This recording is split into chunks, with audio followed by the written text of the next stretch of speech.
Welcome to the Civic Sounds, a podcast by the American Corner Moi. Enjoy great conversations.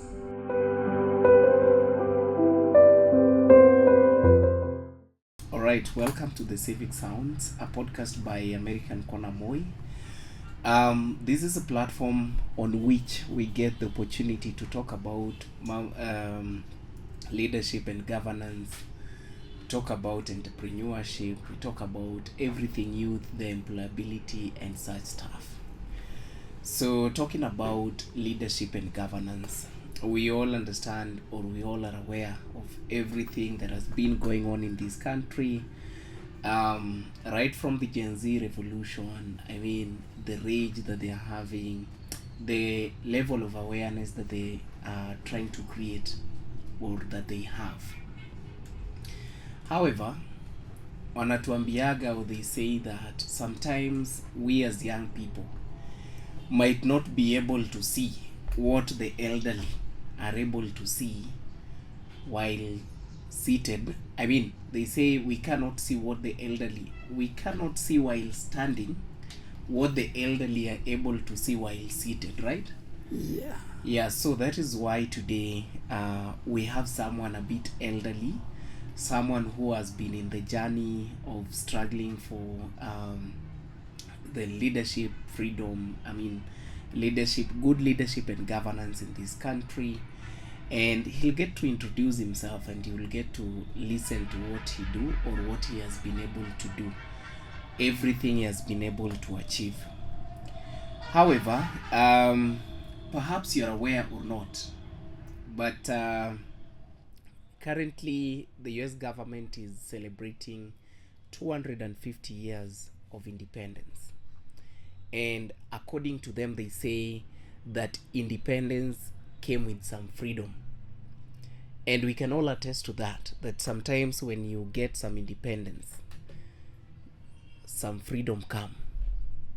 And I know maybe you're a young person watching this session or this conversation, you'll bear me witness that sometimes, especially when you leave your parents' home and you start to live an independent life, now you want to do life by your own, you learn that it comes with some bit of freedom.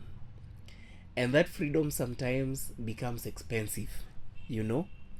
So I want us to, in this conversation, I want us to compare, the journey of the US government, of the people of America attaining the independence, our own journey attaining independence.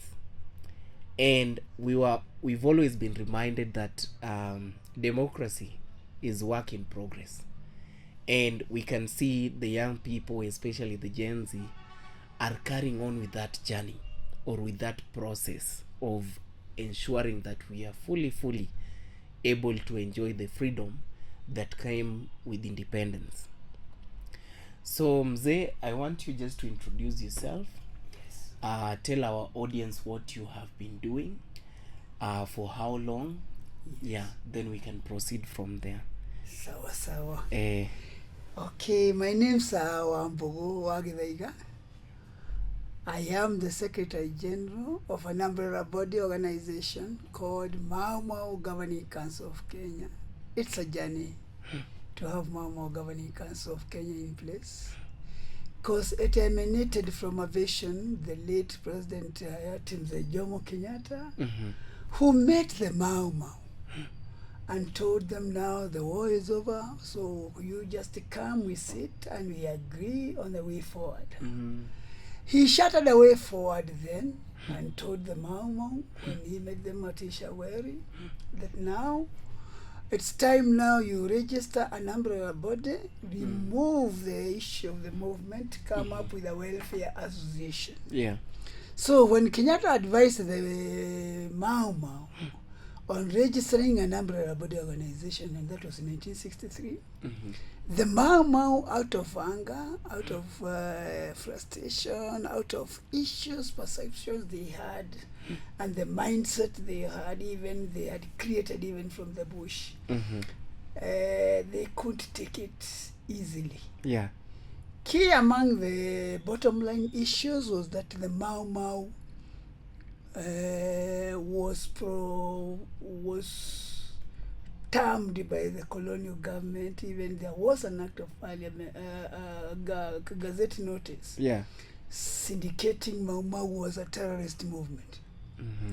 Little did not know, they didn't know that it is legal, and the legal notice was binding, and binding the Maumau and abandoning them now as terrorists. So, as a legal entity, there's no way now Kenyatta could sit with the terrorists.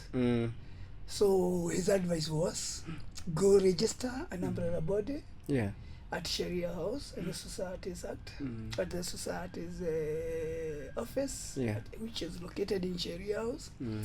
And when they were advised to do that, they just refused to adhere to him. So they agreed to disagree.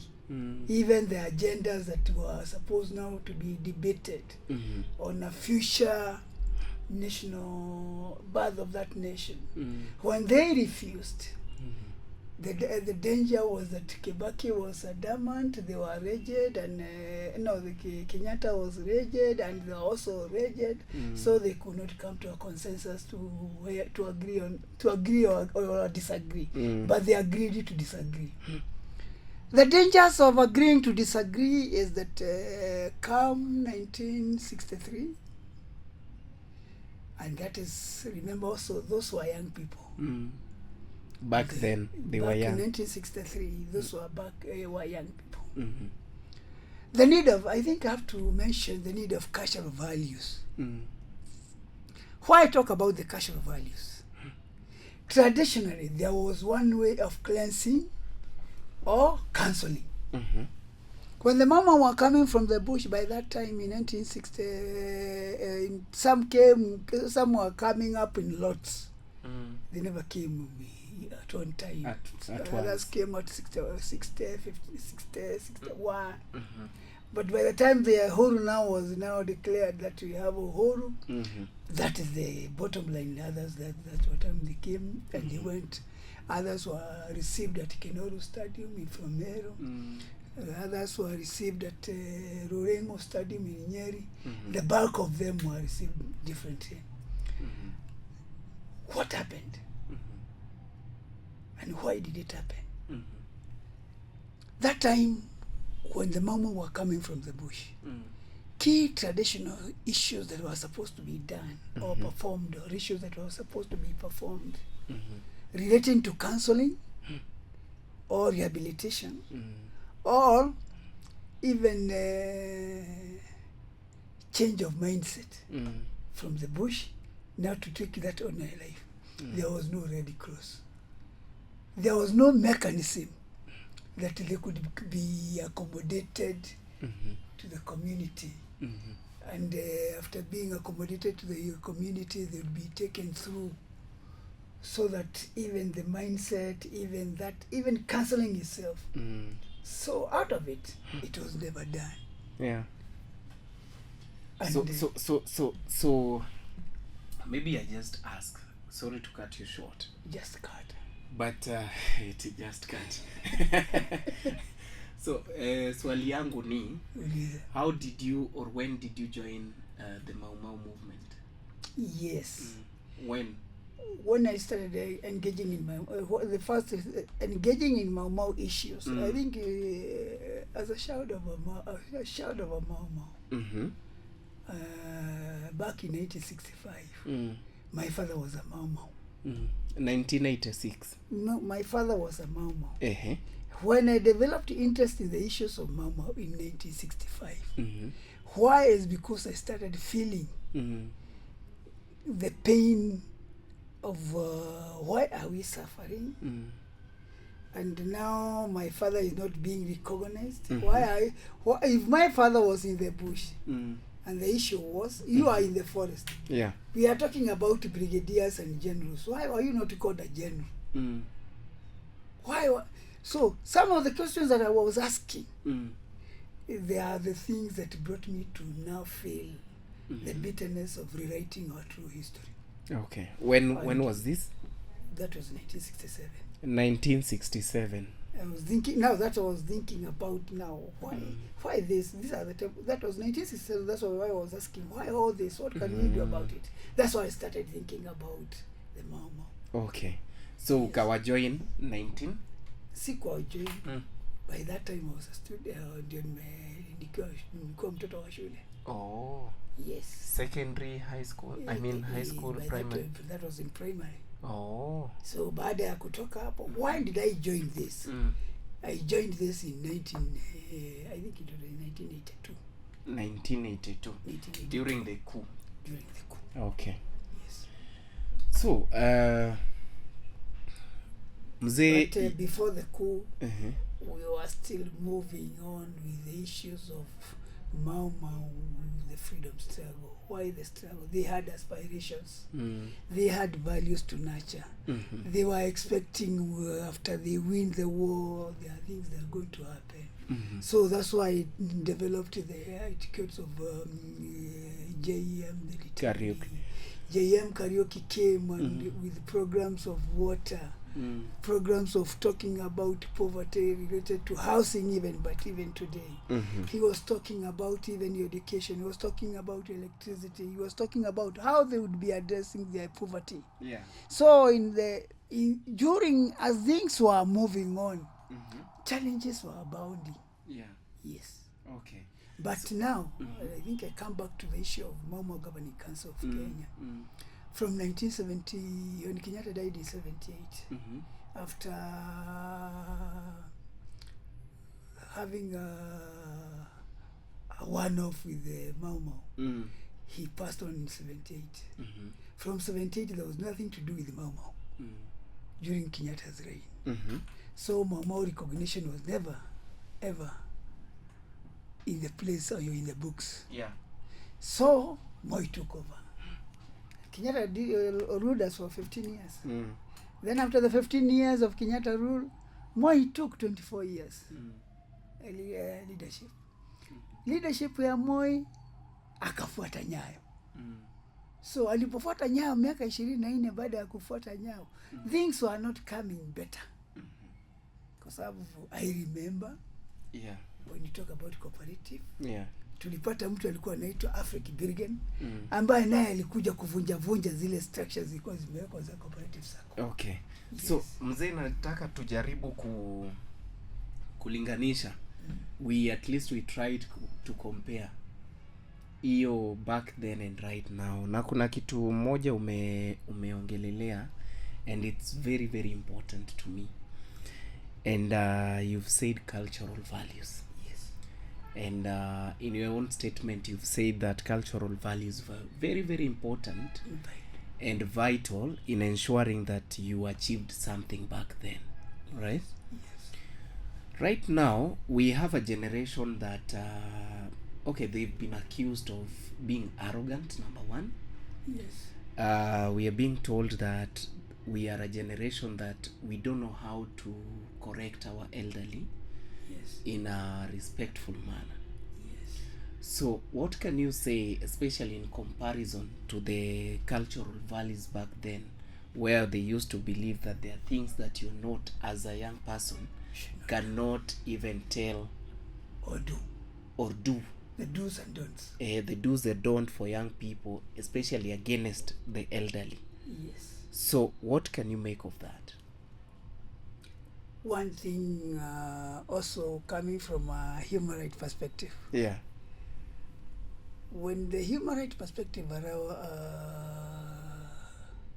was sensitized, lobbied and advocated for, we were talking about rights, but we never talked about values. Yeah. And that's why when you talk about the young generation of today, when you even talk about rights, we talk about rights, but you don't talk about the human being. Yeah. It is your right, yes. But who is supposed to exercise those rights? The human beings. The human being. Did we nurture that human being? I'm coming from that backdrop of being a human rights activist. When we were pushing for human rights, even those laws, we did have a blanket ticket that the limitations also of those rights, we could not allow you to be limited. So rigidity, radicalization, and extremism, leave alone even radicalization and extremism, even fundamentalism, fundamental rights as well, they did push an agenda that it made the young people then lose sobriety. And instead of being sober, we had to act emotional. And we had to relate activism with radicalization. We had to relate activism with rigid extremism. We had to relate with activism with being a fundamentalist deep in your heart. That's saying, but that one could not relate with even the Maumau. Yes. The Maumau activism vis-a-vis our activism and vis-a-vis the current activism, they are two totally different. Because the Maumau activism had values to be nurtured. They had rules to be observed, and there were strict rules. And those rules were to be adhered to. It's not just saying you have agreed, no. There were also ratios to be done. And these ratios had values as well. They had to bind you so that even when you are doing it, you feel it deep in your heart. Yes, I should not allow. I cannot be a betrayer, neither betray the cause. But today, it's fun. Even during Maumau, there were betrayal in the city, there were betrayal in the bush, there were betrayal everywhere. But one way of curbing the betrayal, the punitive action was purely punitive. Yes. Which was this? Means kama ni kukatwa mkono, unakatwa mkono. Yes, so the judgment was real. It was not fun. That you just do anything and then you just come and say, oh, I went there, I found the Mzungu, I could not get the gun. And you have been sent there to get the gun.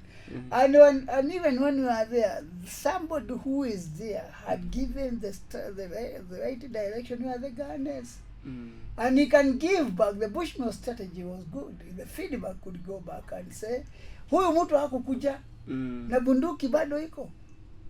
Lakini unakuja kutuambia, oh, ati mimi nilifika mahali nikaona sasa uko haiwezekani. There was no two-way traffic. You either do it or don't do it. Yes. So you're saying right now, the activists of today don't have principles. Leave alone principles. They've got no values to nurture. Take so for values. Example, take for example. I'm not pointing to you. Yes. Remember, I saw you at Parliament. Tumekula. Tumefika. Yay! That is one. Two. You took the miss in Parliament. The miss was in Githurai. After that, what did you really want? After getting the miss, why were you picking the miss? Yes. After entering there, tumemaliza. After having a shattered course of doing it, what made us not move? The Gen Z were surely destined to achieve whatever cost. Here they were now. I was there, yes. Here they were now. They were fighting for them. They made sure that the finance bill should not be done what? But the same finance bill, now the same government went again and did cut it into pieces and made several legislations. Still achieving that, even now.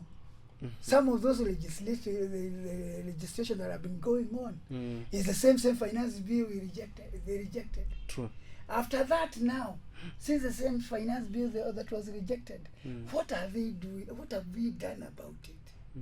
What stock have we taken about it? So when you talk about value, why say no to it and now relax? And also we are talking about public participation. How many turn out about the public participation? two, what resolve do you have? Tulikuwa tunataka hii, imeshindikana, lakini amekuja ametuambia basi nimeishelf. Baada ya kuishelf imekatakatwa vipande, imerudi. Saa hii ndio hiyo inaendelea saa hii, na imekuwa sheria. At the end of the day tuliachieve nini? Tumeambia watu wasiongeze on leadership, watu wasiongeze, waweke a slim cabinet. Bado hiyo haikuwezekana. Na waliporudisha na kuondoa, wamerudisha vile vile hata wale wengine ambao walikuwa wamesema to sugarcoat it. Saa hii tunapozungumza mambo ya governance sasa, tunazungumza ya bloated sasa, kuangalia juzi hata umeona vile maadvisor, tumekuwa na maadvisor wengi, hata koti imejaribu kuokoa. So at the end of the day ni kumaanisha tunafaa tufanye nini? The youth saa hii, at the bottom line saa hii, tunaelekea 2027. Gerrymandering is ongoing. Chakula inapeanwa. Miradi inapeanwa. Mimi kama Wambogo wa Githaiga, hii mguu yangu nilipigwa wakati wa huko Kamkonji 77. Na wewe ni mweupe? Pole. Na tulikuwa tunang'ang'ania katiba mpya. Nilikuwa nimetoka Mombasa. Nikija tukitaka katiba mpya. Lakini wakati tulikuwa tunataka katiba mpya, kuna haja gani ya tuwe na katiba ambayo sasa haitumiki? Kulikuwa na lengo gani ya kuja kuzungumzia mambo ya tuwe na katiba ambayo inasemekana is the best? Ndio, hata kama ni the best, ni ya maana gani ya vitabu ya kusomwa, lakini kwa vitendo hakuna. Saa hii tunazungumzia mambo ya youth and youth, vile tunafaa kusaidia youth. Youth watasaidika saa hii ikiwa jana mambo ya kanisa ndio hiyo. Juzi ni vijana wanapatikana huko wakaenda kubomoa huko manyumba, na wengine wakienda kulinda. Na wakipigana ni wewe, ni kijana yako na kijana yangu, wanatafutana huko. Lakini sasa what I was thinking the best way possible ni kutafuta a mechanism on sensitization. Safari hii tuko na bahati sana kwa sababu of the digital paradigm shift. Zamani tuko na social media. Zamani tulikuwa na KBC. Zama mababu zetu ilikuwa Bushmills strategy. Megumo, Mekoroe, and those indigenous trees that were strategic to where now people are socially passing or staying or using. So what now, comparing now then and now, this is the best, most opportune moment. Even to advocate for change, even to advocate for values, even to advocate for all manner of challenges we are going through. But the danger now we have now, even with our youth, are we is the youth locally, internationally, even regionally, prioritizing. I represent United Youth for Peace and Human Rights, based in Somalia. Yes, I represent them. How do you manage it? I was appointed. I was nominated this year. My birthday present. My birthday news is this year. How old were you turning, Mzee? How old were you turning? Almost 68, 70. Oh. Yeah. So this organization, is it an NGO? Is it an NGO? It's an international NGO. Okay. Yeah, based now in Somalia.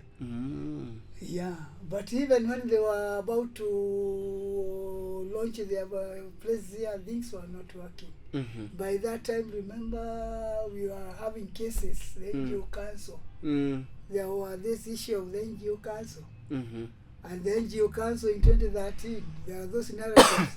And these are some of the things that our youth are having even today. Because why am I saying so? The NGO Council was an equal employer. Yeah.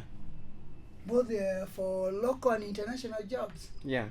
But when the NGO Council now was finding itself in a quagmire, even since 2014, you find those thematic areas that you are supposed to be helping the youth now to engage in, the structures that were there then. Yeah. I remember that when I was NGO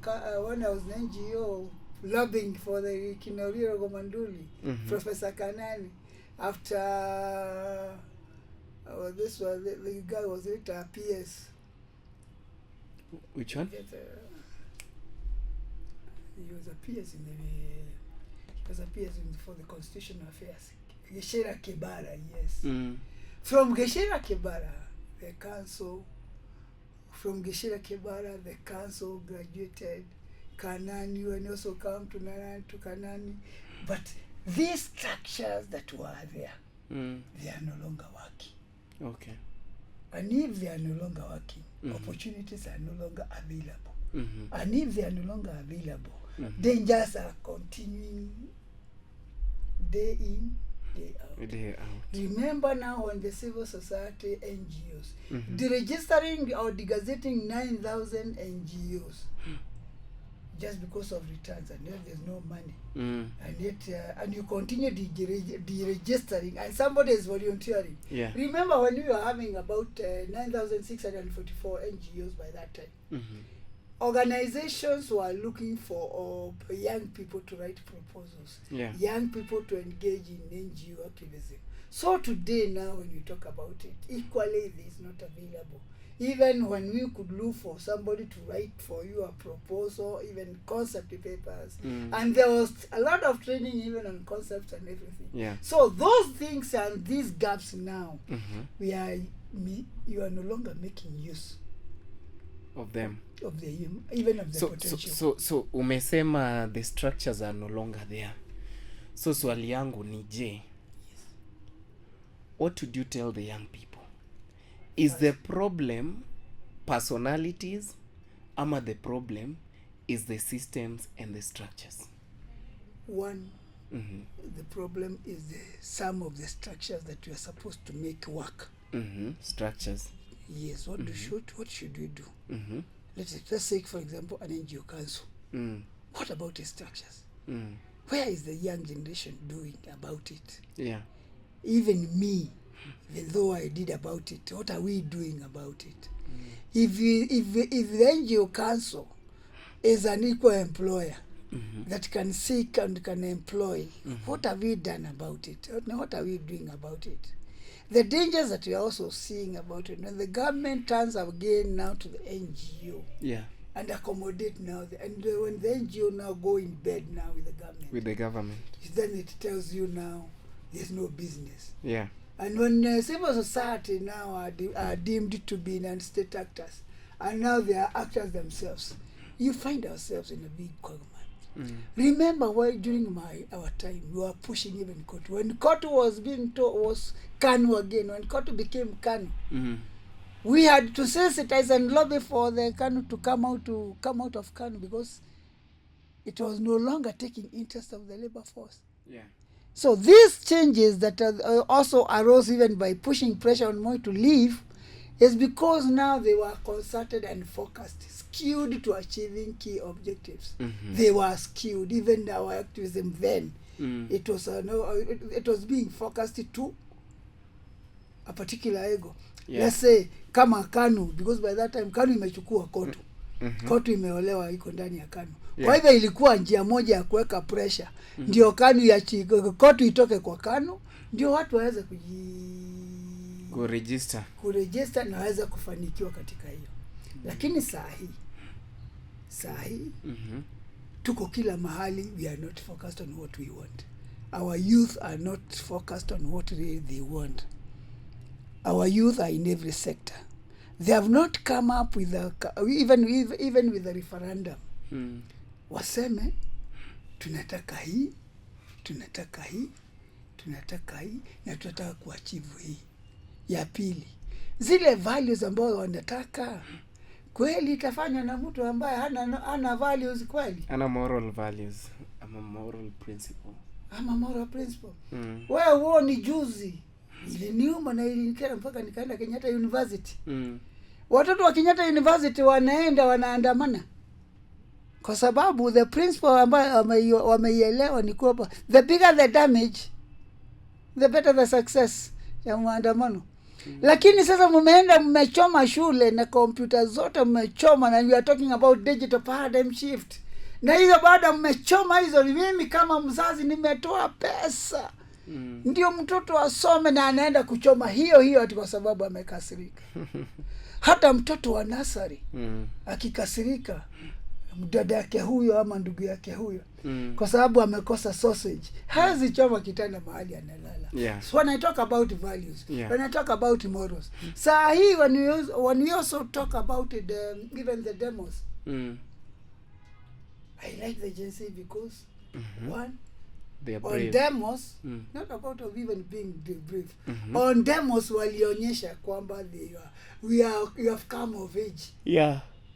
Kwamba even the demos now, you can demonstrate maturely without even causing the damage. Yeah. And now even when you see Martin Luther King demonstrating and other thing, that violent, you couldn't see violent activism in America or Martin Luther. And what our youth did, they did even better than Martin Luther King. Yes, they were better. They were better. They were well organized, yes, they were better. And they can improve. There's big room for improvement, and there's big room and strategy for making things work. And the youth, not only in Kenya, Ethiopia, even the Sahel, even here in East Africa, all over Africa, they can liberate Africa. And have a united Africa. And when we have a united Africa, one area, when you talk about free movement of people, when you talk about free movement of people, remember restriction came here during the Maumau. Yeah. And even the restriction that were given, somebody from Gema, Embu, Meru, you had to get a passbook to move from that district to come to Nairobi. Leave alone Embu. To go to Kirinyaga, you required a permit. And you had to indicate for how long. Yes, and this was the colonial master who had to also to approve. Yes. And the days you are going to stay there, they are being recorded. So you overstay, you find yourself also not so. Here you are enjoying yourself going to Nyeri, Kisumu, but you are not asking yourself if Agikuyu, Embu, and Meru were being restricted. That's why we came with those boundaries, on tribal boundaries. And that's why we got boundaries on even on tribal. But in Kenya, it was our strength in diversity. Wow. That is wisdom up there. And Mzee, thank you so much for that wisdom. Because at least we are getting to learn that sometimes values are very important. I'm one of those few Kenyans who sometimes disagree and even challenge the young people. I'm also young, maybe I'm also a young person. But I do challenge my fellow young people that sometimes we need to employ mannerism even as we raise issues. You know, I've been to forums where a young person is telling an older person that you resign if you didn't save up for your retirement. That is up to you, but you have to resign. We want to take your job. You know, in as much as yes, we are calling for those changes, we need to do it with some moral values and principles, so that at least we don't lose a generation in the name of trying to save a country. Or what do you say, Mzee? Allow me to take you back to our constitution process making. I was by that time we were having Maumau fraternity during the course of the constitution process. I was in a team. And I was tasked to come up and give direction on how we should go about the constitution process. Emotions were abounding on what the government is saying. And as now we are being told to produce our views and say, why are we rejecting the Yeah. Constitution? Mm-hmm. I remember at one time we were at KICC, Mm-hmm. and the Wako was very smart. He came and told us, now, why are you saying no to this Constitution? Mm-hmm. When you talk about, you can see even on chapter 10, you can see from chapter 6 Yeah. of our Constitution. Chapter 10 is where now we ourselves as the Maumau feel we played a pivotal role in making sure that we had to say yes. Yeah. We said yes because of chapter 10. Mm-hmm. We were saying no to the Constitution. We were in the Kinaruto, Mm-hmm. the church. Yeah. Yes. The Maure was the legal expert for the Constitution, even for the church. Mm. And much as he gave us directions and even he was leading the legal team. Yeah. As we followed what was going then by that time, Mm-hmm. for us as a Maumau, Mm-hmm. we had concerns about now the values Yeah. and the good principles of good governance. Yeah. And also when we are focusing on the national values, remember we had finished with chapter 6. So when national values now were binding, the bottom line, would they bind? Yeah. We are writing this Constitution. Would it bind? In this Constitution you are talking of, it doesn't have a data of how much the cost will be. What will be the cost of the new of the devolution of the 47 counties? Was it 16? Was it for 7? Or the same 8 provinces we had? Should they stick? The dangers of emotional political persuasions. They drove us where we are now, even on areas of devolution. 2, when you also talk about that angle of where we are now, if you are talking about the binding now, this Constitution is binding. The spirit of this Constitution is even when we start, even with the first statement, opening statement, even that chapter 1. Yeah. We are no longer talking about the spirit. We are talking about the body. And when you talk about the body, we are no longer even behaving spiritually. We are behaving bodily. And when we behave bodily, we behave emotional. And when we behave emotional, it triggers several shortcomings. Yeah. Stresses. Yeah. True. Desperate and hopelessness. Yeah. So, I know it's such a long story, and just as I said, this is going to be work in progress. And we have elections coming. Yes. Next year in August, on the 10th of August, right? Yes. So what can you tell the young people? Because apparently the whole country is looking up to them to go and make the changes that they've been craving via the ballot. But then again, as per the IBC statistics, they say not as many youth have been able to register as voters. So what can you tell the young people, especially in regards to the upcoming elections? First, I would call upon not only the Kenyan youth, even the African youth, wherever we are having elections. Yeah. I would want to implore the norm, which is not common, on that human nature. When you talk about human value or human rights, should we talk about human nature? Who is a human being? Who is that human being who is practicing that act? Yeah. Would you hurt your brother simply because we are being given 500 shillings? Would you take 500 shillings and stop doing that thing that is not good for you? I think for me, meanwhile, we need several sensitization programs through the local and other available avenues on violent activism. 2, we need on sensitization on radicalization. We need sensitization on extremism, violent extremism, and fundamentalism. Yeah. Why fundamentalism? Fundamentalism, we should target our tertiary institutions, the universities and colleges,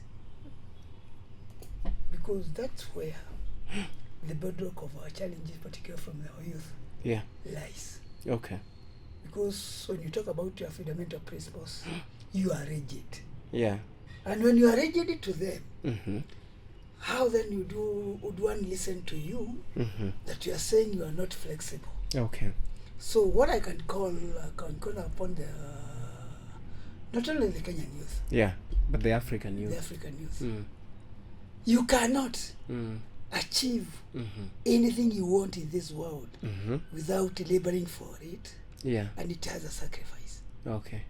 2, you cannot succeed without that sacrifice, because you cannot enjoy the freedom without the sacrifice you have sacrificed before, because you lack that ownership of it.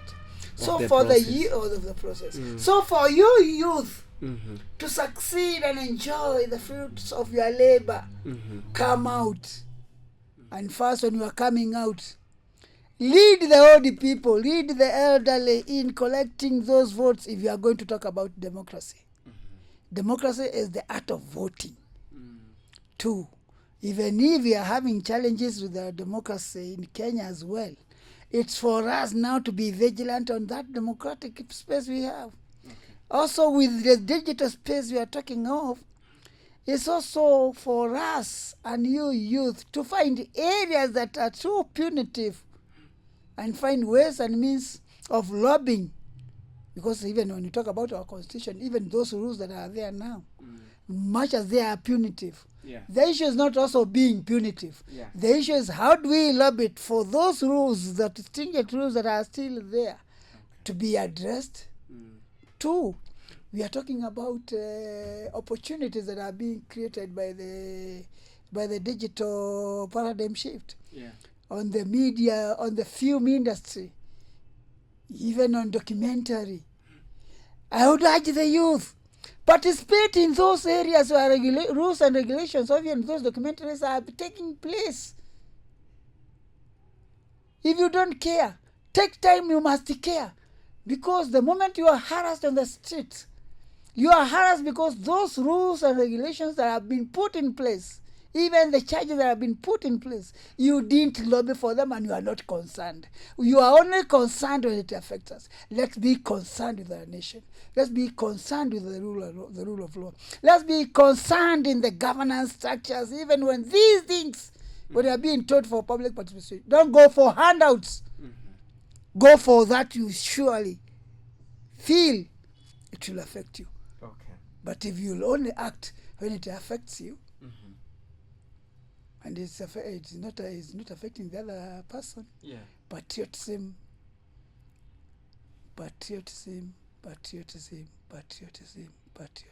kuwa mzalendo. Hata kama upendi nchi yako, hakuna nchi ingine. Hata kama upendi mama yako, huna mama mwingine. Hata kama upendi baba yako, huna mwingine. Hata kama maisha ni magumu, kunywa maji na kikombe, haya mengine tukitafuta mbinu mwafaka tukiwa wote. Wakati huu uchumi ukuwa mzito na ukuwa mgumu namna hii, jukumu si la serikali peke yake. Letu sisi tutajizatiti tujiokomboe namna gani kwenye yale majanga yako. Tuko na majanga ya terrorism. Na nakumbuka zama zetu, even terrorism, kuna wakati walikuwa wanakuja huku hata kulobi kwa watu. Wakati nchi zingine zilikuwa zinataka watu wa usaidizi, hata na vijana. Kuna wengine walikuwa wanajitokeza. Kuna watoto wengine wetu na jamaa zingine wetu na watoto wengine walitoka nje wakitafuta mbinu. Na hata kama hawa tunasikia wakorache na kila mahali ambao wameenda huko, hata Afghanistan na sehemu zingine. Hawa walienda wakitafuta mbinu badala. Okay. Finally ningeomba serikali. Na hata nyinyi vijana wenyewe kwa wenyewe. Yes. Wakati huu tuache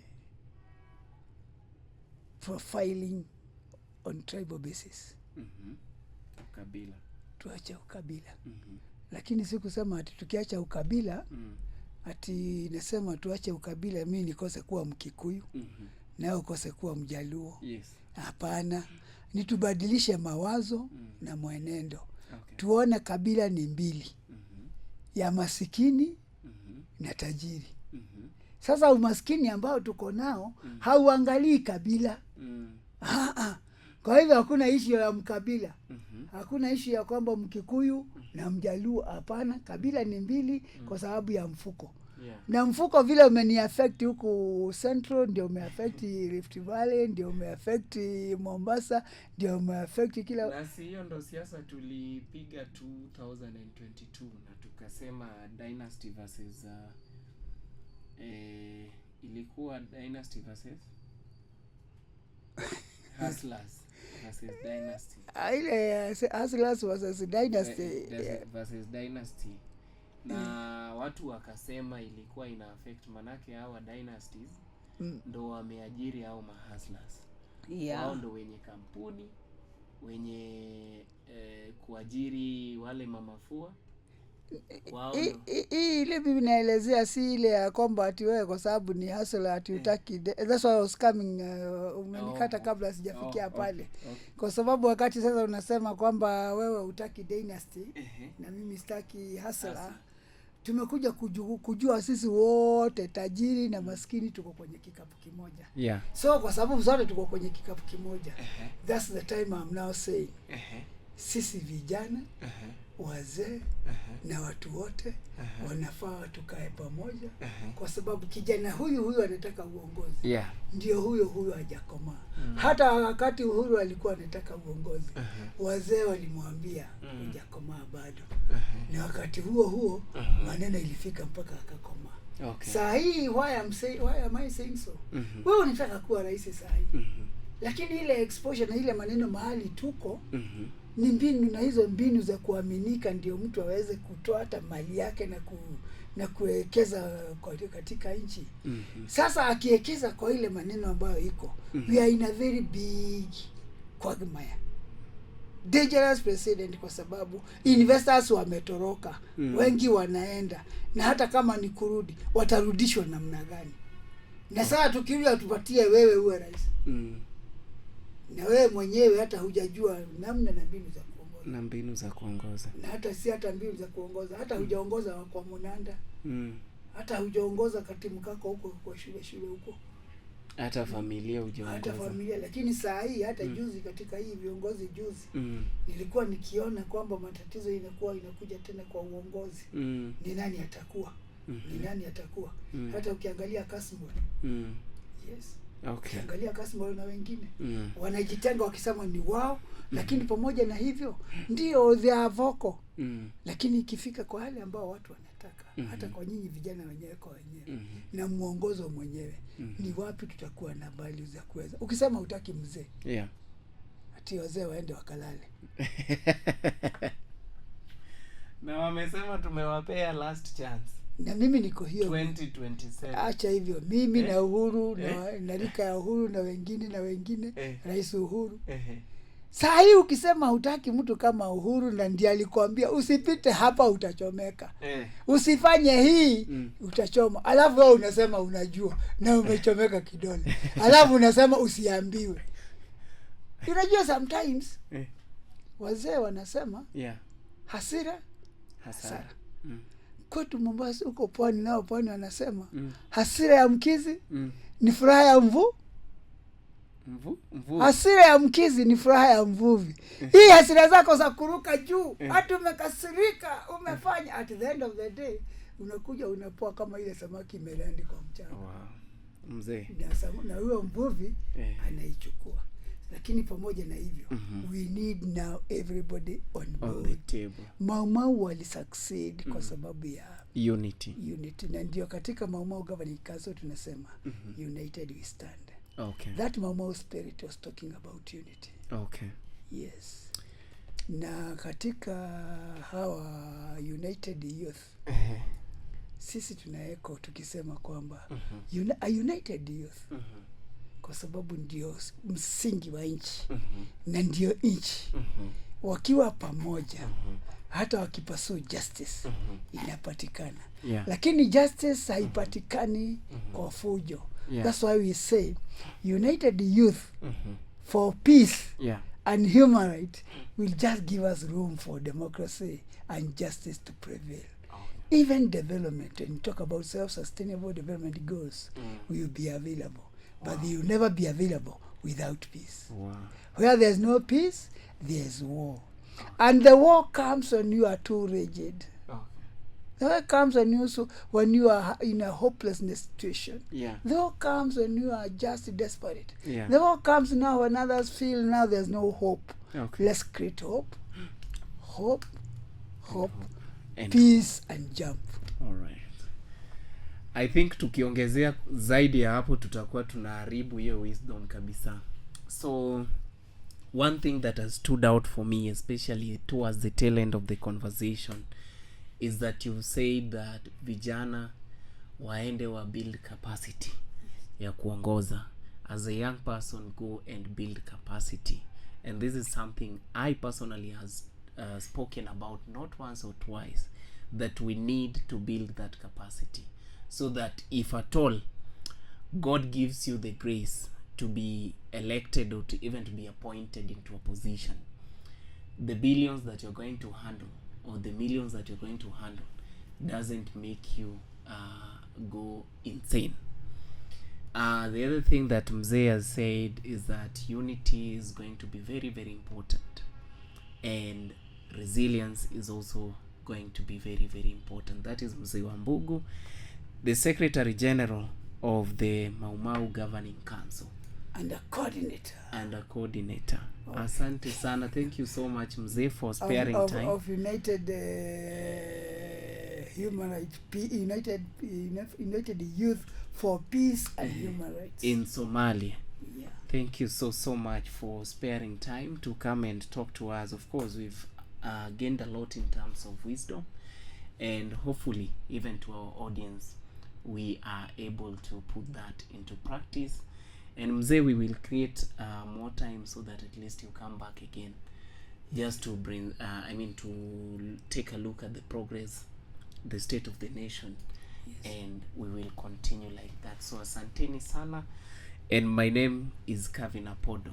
Remember, we still continue to celebrate the freedom at 250, and that freedom, how has it been of impact to us as the young people of Kenya, Africa, and of the world. Thank you so much, and see you in the next session.